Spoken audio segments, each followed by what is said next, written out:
Salam, hörmetli vatandaşlar. Menim öz gezegimde bizim jegimiz Süleyman'ın husarlarına, ata-enesine, bütün maşgalasına çüngür gıynancımı bildiryen. Süleyman'ın yatın yeri yaxtı bolsun, mekanı cennet bolsun. Sizin de mahrivan ata-ene başınız sağ bolsun. Allah size güç kuvvet versin. Bu denge sizin bedbahtçılığınız değildi. Eysem bütün Türkmen halkının başına gelen bedbahtçılıktır. Şol sebepten biz bu kıyınçılıkları denge halk bulup yengip bileriz.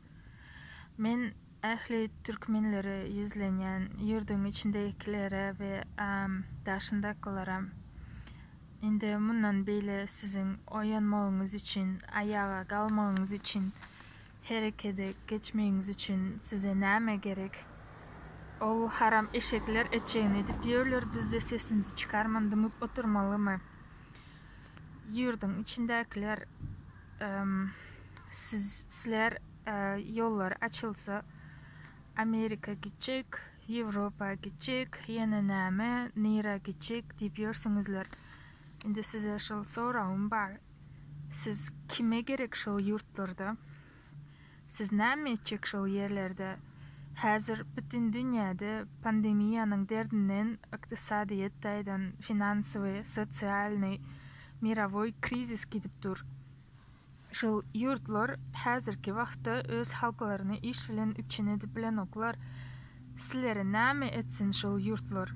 Sizin yalı bir ıyızda galan atstalı yurtun gelen bilimsiz, alımsız, terbiyesiz, binamusları başına yapsın mı o yurtlar?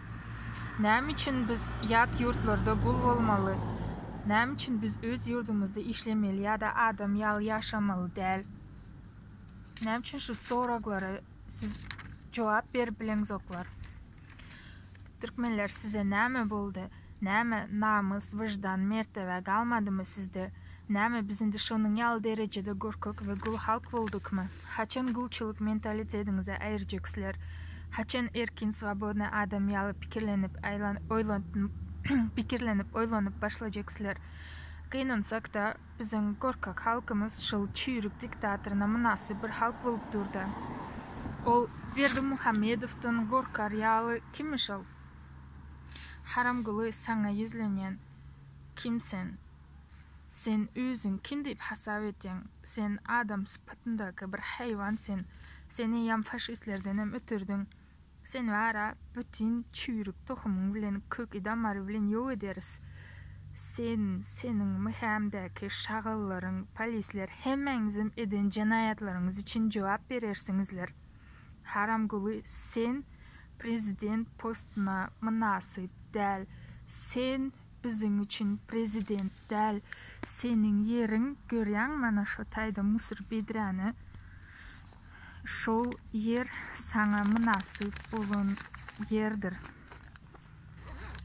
Senin halkın önünde hiçbir gram hormatına galan yok. Sana bulan уважение da yok. Ne göryan mı? Ana sana münasip yer.